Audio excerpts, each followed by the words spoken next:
Okay, so if you found me, my name is Sherelle, and I love talking about heart health.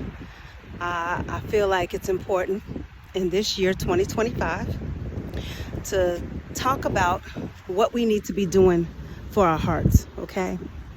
I was talking to somebody today, and they had gotten a report. They did an echocardiogram, and it showed that they had aortic stenosis.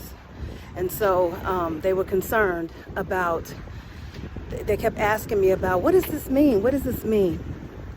So it was talking about the valve of the heart. There's 4 valves that are connected to the heart: the aortic valve, the pulmonic valve, the mitral valve, and the tricuspid valve, okay? Valves are really doors. I try, when I explain to somebody, I try to tell them, you need to liken valves to doors.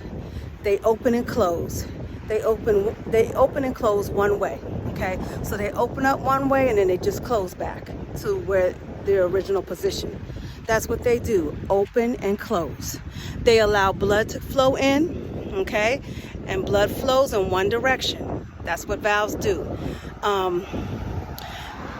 Some things that make valves become hard or rigid or difficult to move is the high-fat diets that we eat, okay?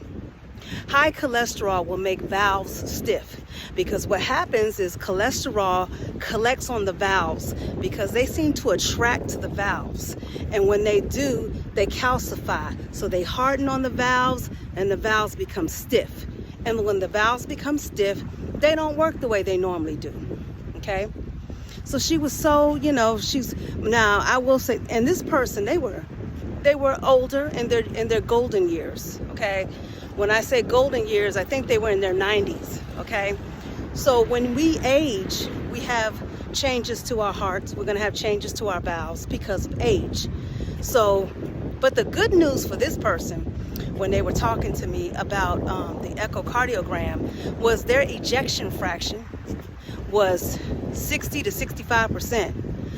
Let me tell you something, you guys. A normal ejection fraction for a heart is anywhere between 50 to 75%. I know 20-year-olds that don't get 50%. I know 20-year-olds that don't get 20%. I know 14-year-olds that don't get 20% ejection fraction, okay? The higher the ejection fraction, the better your heart's going to pump. It'll pump that blood through, and it's not as difficult for it to do so, okay? So, thought for today, you want to watch that cholesterol, okay? Your cholesterol levels, how do you know your cholesterol levels? You get what they call a lipid panel, okay? Lipid panels will check your cholesterol level. Usually when you do a lipid panel, it's a fasting lipid panel. So you need to fast 8 to 12 hours before you do the test so you can get an accurate number, okay?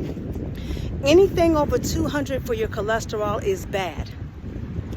Anything over 200 is bad. So once you know what your cholesterol number is, you got to start working on lowering the number. The lower the number, the better. Between 200 to 150 is good. All right? And then you have your good cholesterol, which is what they call the HDLs, or H for healthy, or bad cholesterols, which is LDLs, or L for lethal, okay?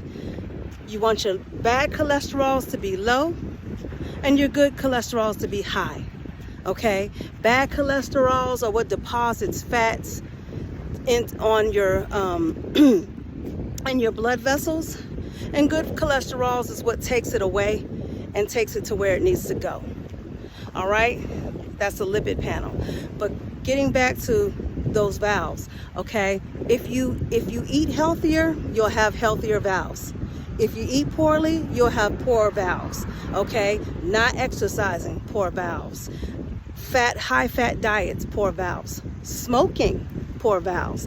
Vaping, poor valves, okay? Drinking high consumptions of alcohols.